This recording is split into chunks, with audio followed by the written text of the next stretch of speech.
Well, good afternoon, everyone. Welcome to Ham Radio Basics Live, Season 4, Episode 32, Ham Radio News and Updates, 8/12/2026. Hope everyone is doing well. And thank you guys for bearing with me here the past few weeks. It's just been hellaciously busy at work.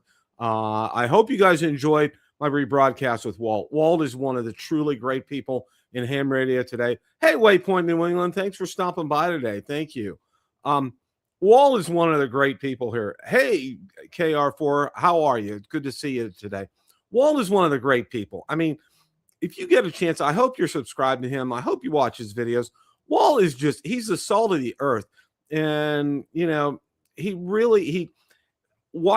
think one of the reasons I like him so much is his concept in his terms of his channel. He keeps things very simple on his channel. And that's what I try to do as well. Try to keep things real simple, real basic, real straightforward. I'm going to try to get him on again. Need to have him on. Need to refresh some of these interviews because they're a couple of years old. Some of the ones are really classics, like the one with Jason and the one with Josh. There are two classic ones. Of course, Mike K at MRD was a good one as well too. So yeah. So thank you for bearing with me because I'm sorry. It's like at the last minute. It's like, but what I did was I knew I was having a busy day today. So I had a lighter day yesterday and I got ready I have my drone show on Tuesday nights. So I got ready for my drone show. And as I got ready for my drone show, I got done early. So I got this ready for tonight. So, and I think you guys are going to be real pleased. We're going to talk about a great topic tonight. This is going to be good.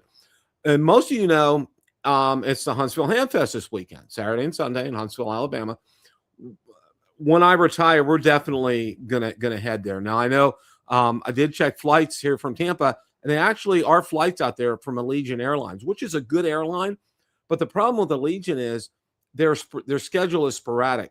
They don't fly every day to Huntsville, and they don't come back every day to Tampa, St. Pete. So kind of have to coordinate things. But there's a lot to do in Huntsville. There's a space center there, which is something both I and my wife loves, the space program as well too.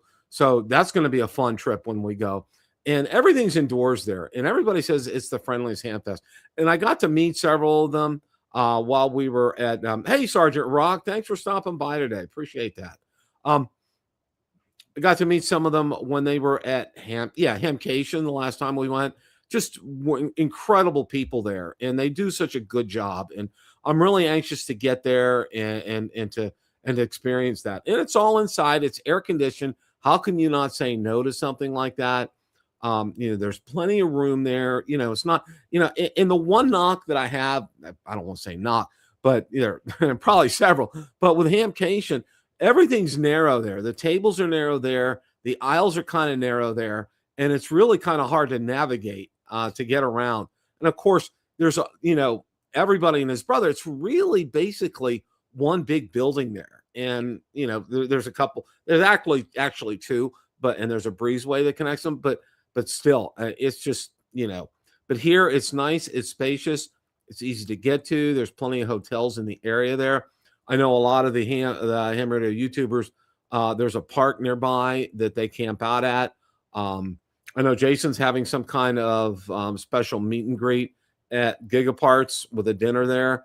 And I think 100 people are limited. If you're on his email list, you probably got that. That's a great opportunity. And for those of you that are actually going, that are watching me, if you could do me a favor, drop some pictures on some social media, whether it's like on Ham Radio Basics, out on X or on Twitter or out on the Facebook group. If you're there, love to see some pictures of you guys at the Huntsville Ham Fest. I think that would be awesome. And again, we're going to get there. It's probably going to be maybe not next year, but probably the year after that. For sure, we're going to get there. That's one that's always really on my list. And people say it's one of the ones that you want to come back to because, because of number one, because of how friendly people are down there. And that is something that I keep hearing over and over again from multiple people is how friendly people are, number one. And number two, the uniqueness of the stuff that's offered in the swap area. It's just not always, you see these stock amplifiers and some things that probably were, Army surplus. And you see them everywhere. I mean, they're at all the ham fests and everything, and it's like, oh, okay. I'm not really looking for that. I'm looking for something with like Zygu or Yaesu or ICOM or Kenwood or on it. So that's what's kind of gearing me there. But Andy, welcome. Thanks for stopping by today. Well, we're going to get to the main topic here, and the main topic is a really exciting one. Okay, as you guys are all really well aware of, Zygu is coming out with a new radio. It's the Zygu GZ7250. Okay, and so it's kind of a mouthful to say, but I put together a top 10 presentation for you guys because I want you to know about this radio. I want you to know what we can expect, and just we'll kind of do some talking after the slides are done. But let me go ahead and share that here. There we go. All right. Top 10 things you need to know about the Zygu GZ7250 100-watt HF and 6-meter transceiver. A full power, split design, direct sampling SDR from Zygu. All right. The G7250 moves Zygu into mainstream full power HF territory. Up to 100 watts output on HF, approximately 90 watts on the 6-meter band. A major step beyond Zygu's familiar QRP and 20-watt radios, and designed to compete as a primary shack or mobile HF radio. And really, I mean, that is one of the things I think that really kind of draws a lot of people to this, is that it's just not, it's while it's perfect for a shack, it's also perfect for going out and doing POTA. I mean, it really is. It's very portable. It looks like a very small form factor, and I really think this is going to be something. This is going to be something that's really. I mean, Zygu to me has already been on the map. Their G90 is really kind of a legend and a classic as far as radios were concerned. And I know that's Walt's bread and butter and his staple.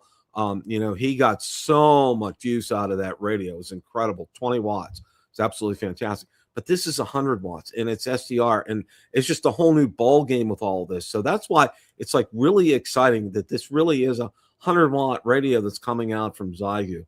Let's go ahead and check out the second slide here. Now, published coverage. The radio combines traditional HF coverage with a 50 megahertz amateur band. Published coverage 0.5 to 30 megahertz and 50 to 54 megahertz. Modes includes SSB, CW, NFM, AM, and DIG. HF plus 6 meters makes it much more versatile as an all-purpose station radio. Minimum published tuning step is 1 hertz. Okay, and it's pretty much standard fare with this. I really like the layout. One of the things, a lot of these base transceivers, you get used to the 7300 and so forth, but you start taking a step up. Like you take a look at the 7610 from ICOM, for example, or some of the higher radios from Yaesu coming up there. There's a lot of controls on there. And to me, like I said, as I started the broadcast tonight, one of the things, reason that I started this channel was I really want to keep things simple. I don't want to overcomplicate things for people coming into ham radio. That's kind of been my goal as far as that's concerned. Another YouTuber called it a baby flex. Yeah, you know what? I agree. I agree, Cooley. Absolutely. I really think so. I think you kind of hit the nail on the head with that. It really is. It really is. Tariq, thanks for stopping by. Appreciate it. I really, that's a great designation there, Cooley. That really, it's very perfect. And the one thing, that really appeals to me about this is the simplicity of controls. I mean, it's a nice panel. It's well laid out. And their controls seem to be very intuitive, and I really like that. Everything's right there. You don't have dozens of buttons to push. It's very straightforward, and I really like that. Let's go ahead and move on here. Okay. This is direct sampling SDR.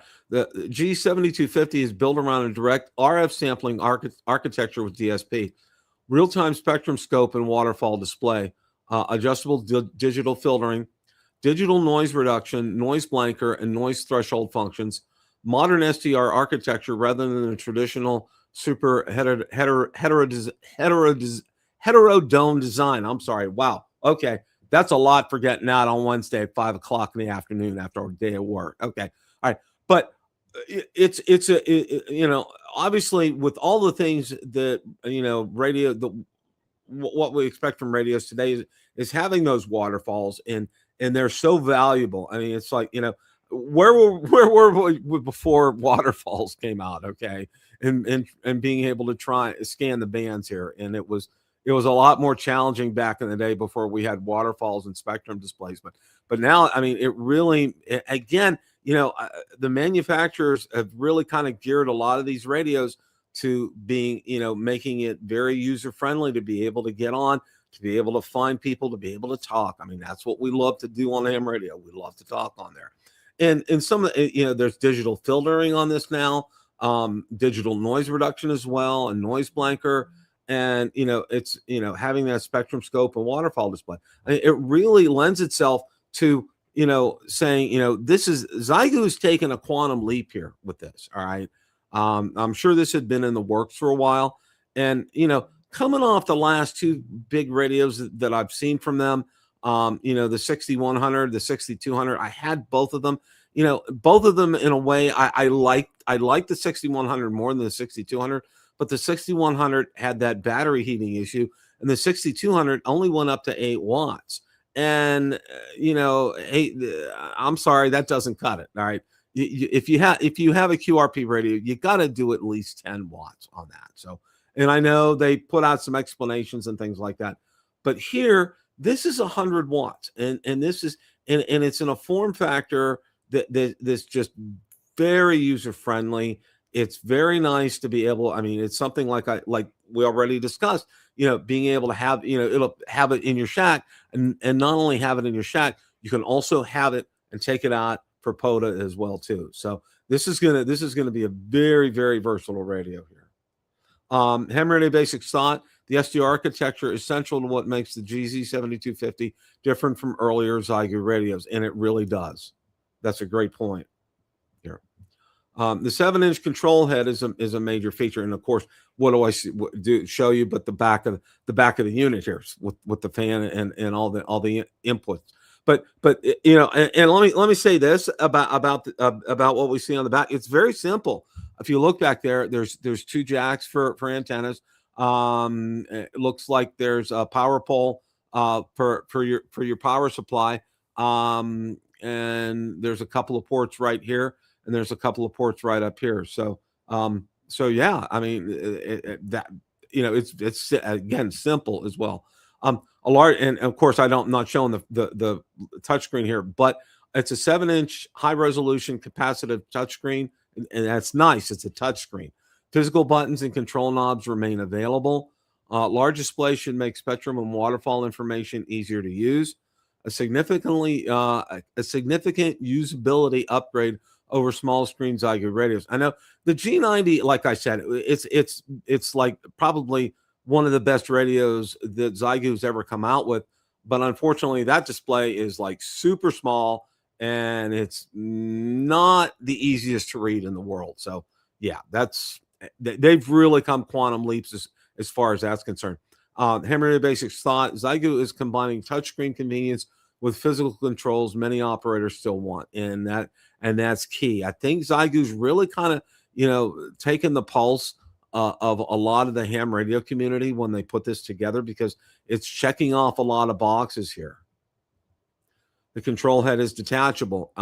The controller and RF deck are separate units. One of the G7250's defining features. Controller and main RF deck can be installed independently. Published information says they connect by Ethernet. Separation is stated up to roughly 100 meters. Could simplify tight shacks, mobile installations, and antenna side RF placement. I did not know that until I put the slide deck together here, and that's incredible. That there was that. I knew that you could have them separate, but I didn't know the separation was up to 100 meters. That's incredible. All right, that is just absolutely incredible, and what you can do with all of that is just, it's kind of mind-boggling. And wow, Wow, I really that's an absolutely incredible feature. I mean, this is something, what was it? I think ICOM came out with that on their radio, their big radio they came out with last year, having that remote head unit kind of a thing. And this is something I think Zygo obviously had this in the works, so don't want to say that they copycatted or anything, but this is an incredible feature, and it really it's like, okay, this is something that's it's knocking on my door already. I can tell you that right now. And Hemorrhagic Basics thought the split design may be the feature that separates the G7250 from most conventional 100-watt radios. It does. It really does. Having that capability and ability is really just something absolutely incredible. There's a built-in automatic antenna tuner, and Zygo is very famous for that. On they have that on their G90. It was on the 6100. It was on the 6200. Zygo includes an internal ATU with band memory capability. Published matching range approximately 20 to 150 ohms. Initial tuning is specified at 10 seconds or less. Memory tuning is specified at 1/10 of a second or less. Stored settings can be recalled when returning to previously tuned band. Wow. Okay. That's just absolutely incredible. And I can say this.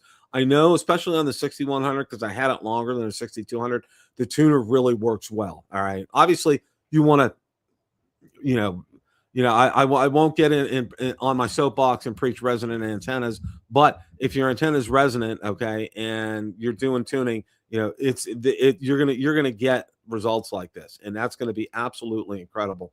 The Hemorrhagic Basics thought the published tuner specifications look promising, but difficult real-world loads still need independent testing, and that's very true. Okay, again, what we're stating here is the facts that Zygo was published through Radio Oddity. Obviously, they're their main supplier here in the United States. So kind of taking things with a grain of salt right now, but boy, things are sounding real good for this.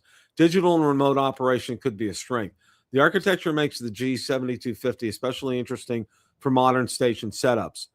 Digital mode is included in the published mode list. Remote baseband signal transmission over a network is advertised. That's incredible.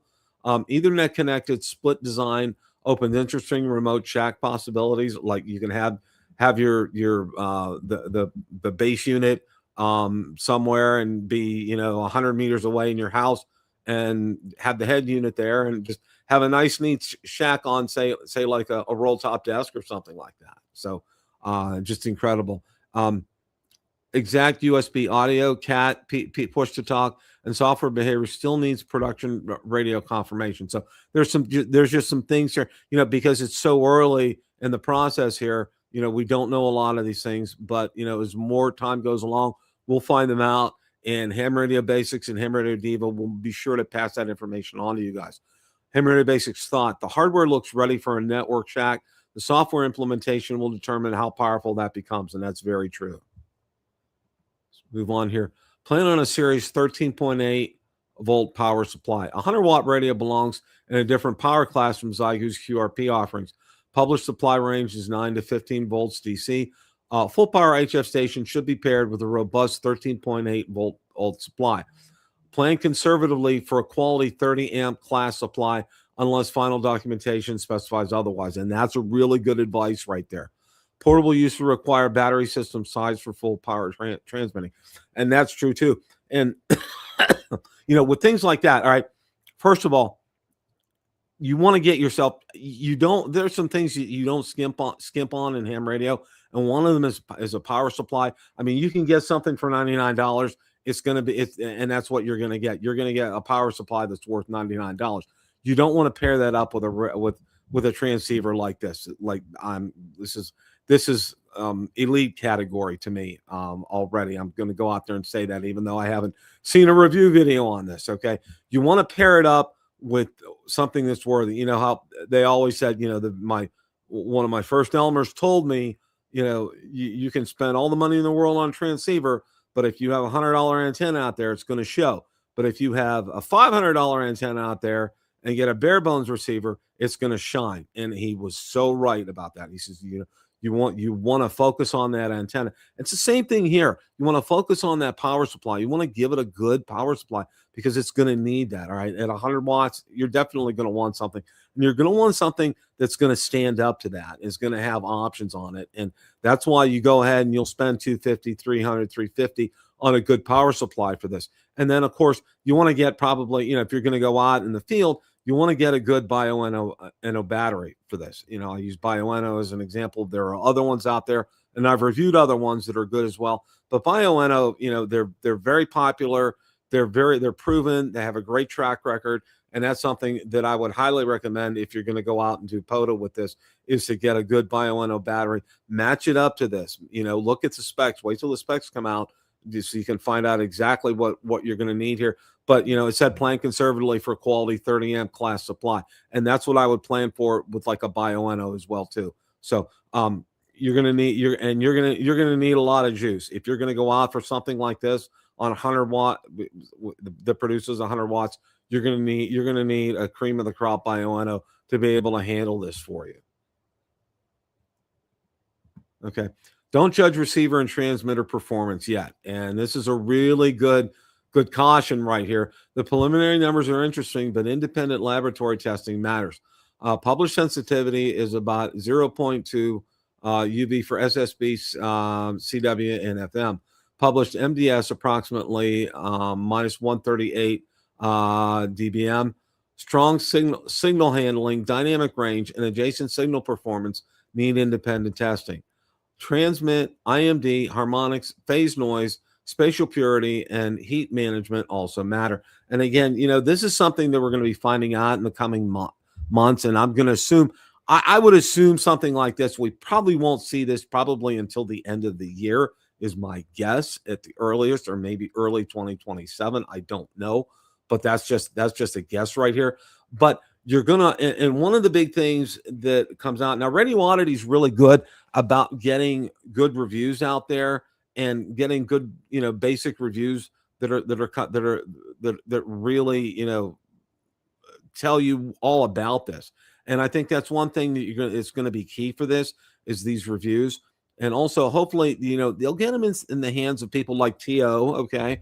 I even think T.O. works for Radio Oddity. I'm not 100% sure, but I think he does. And, be able to get them in the hands of people that can really put them through its paces and get them out there and check how is it on 10 meters? How is it on 20? Just check the different bands, see how it reacts to that. See how it reacts to different antennas, a vertical or an end-fed half wave, what's it pair up well with, these kind of things. And also too, noise and filtering and things. Just a whole host of things need to be done before you can go out and put your MasterCard or Visa down to get one of these. But it's really promising, and it's really something I think is really going to be worth paying a lot of attention to. Ham Basics thought a great specification sheet is only the beginning. Production hardware needs to prove itself on the bench and on the air, and that's very true. Like I said, they'll get some good testers out there to be able to put it through its paces. And I'll be real interested in seeing these. Now, we'll make sure that you'll get them out on on Ham Radio Basics and out on Ham Radio Divas. We'll get those review videos out there so you guys can go ahead and watch them. And we're going to talk a lot more about this as the time approaches for its actual release. The hardware concept is ambitious, but software support could make or break the experience here. Firmware may turn whether it's great. Firmware stability will be critical. CAT and third-party software compatibility need to be verified. Network and remote features must work reliably in everyday operation. Long-term updates and support remain important in early adopter questions. And that's very true, because I know, like when the 6100 first came out, there was a firmware update that I think, if I'm not mistaken, if you did it, it would brick the unit, and they had to replace several of the 6100s because of that. So, that's an area of concern. That's a big question, and because Zygo is a smaller company, and I think this is where the rubber is going to meet the road for Zygo, is if they can get good software for this radio and be able to do updates on a timely basis and make these updates easier.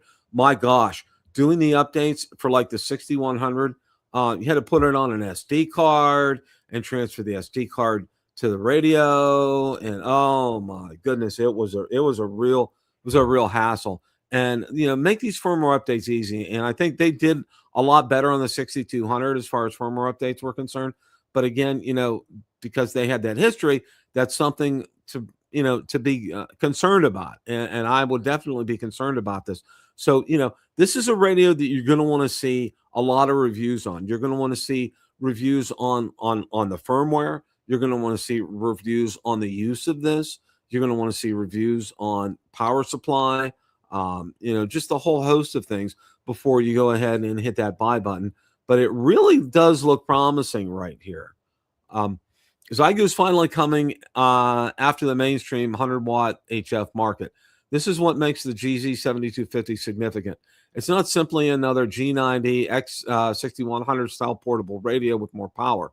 Xiegu appears to be aiming at operators who would normally be considering radios from ICOM, Yaesu, Kenwood, or Flex Radio, while trying to differentiate itself with large detachable network-connected control head. The big unanswered question isn't whether the specification sheet looks good. It does. It's whether the receiver performance, transmitted signal quality, firmware, and software ecosystem are good enough to compete with established 100-watt radios. I'd also be cautious about calling it an IC7300 killer yet. There simply isn't enough independent production radio testing to support that.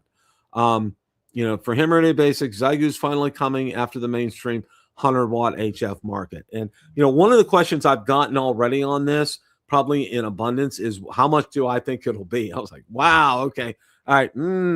That's kind of a loaded question. My guess for something like this, and knowing how Xiegu has priced radios before, in terms of it, expect it to be on the higher end of a price. My guess it's going to be under 2,000. It's going to fall somewhere between, I think, between $1,500 and probably $2,000, just because of all the feature set that it has on it. And then again, I may be wrong. It may be between $1,500 and $1,000. Okay, that may be possible as well too, depending upon everything. And the more I think about that, as those came out of my mouth, they want to price themselves. They don't want to price themselves out of business, because if they go 1,500 to 2,000 route, that's going to be, I'm thinking in terms of flex radio, because you know how expensive flex radios are. And I think what will do them well is if they can find a sweet spot between $1,000 and $1,500 as far as pricing is concerned. I think this will I think it'll bode very well for them. And especially if the firmware pans out, if the testing pans out on this, okay, these are going to sell. These are going to fly off the shelves. Radio Oddity is going to run out of stock on these very easily. And a lot of it's going to be dependent upon people like TO and others getting units like this and putting it through its paces, getting those power supplies, getting different antennas hooked up to it, looking how it is on different bands and, and CW and digital modes, and just, trying really just testing the daylights out of this to see how it's going to be. So, like I said, I'm not expecting this until probably late this year or probably early 2027 would be my guess on this. I don't know. I also don't know, and I'm a stickler for it, because I know with my drone channel, I look for FCC approval on this. I assume it probably has FCC approval already. I don't know that. I would like to find that out. If anybody knows, drop a comment on the video and let me know that, because I'm real curious to see if they do have that already from the FCC. I know a lot of times, obviously, drones are having a real issue with the FCC right now, but they're kind of laid off ham radio, which is good for us as far as ham radio enthusiasts are concerned. So that's it in a nutshell for the G7250 for right now. I get any more updates, we'll definitely post them out there on Ham Radio Divas and Ham Radio Basics. I want to keep you guys in the loop on this. I want to thank everybody who stopped by in the chat today. Cooley, thanks for stopping by. Sergeant Rock, Andy, Waypoint New England, thank you guys so much. And for all you guys that are watching out there live, I really appreciate that. It means a lot to us. You know, I know we've expanded to Ham Radio Divas, our sister channel, and you know, getting a lot of people watching us and getting exposed to us, which is great. And you know, you're gonna a lot more of these to come here. So you know, I'm going to try to stay on top of being able to get you guys a show on Wednesday because you deserve it. Okay, you guys are great. Your comments are awesome. Your support is incredible. I thank each and every one of you for that. Hope you guys have a great rest of your week. Cooley, have a great vacation. And as always, guys, remember, it's a great day to make a QSO. 7 3s, everybody. Have a great rest of your week.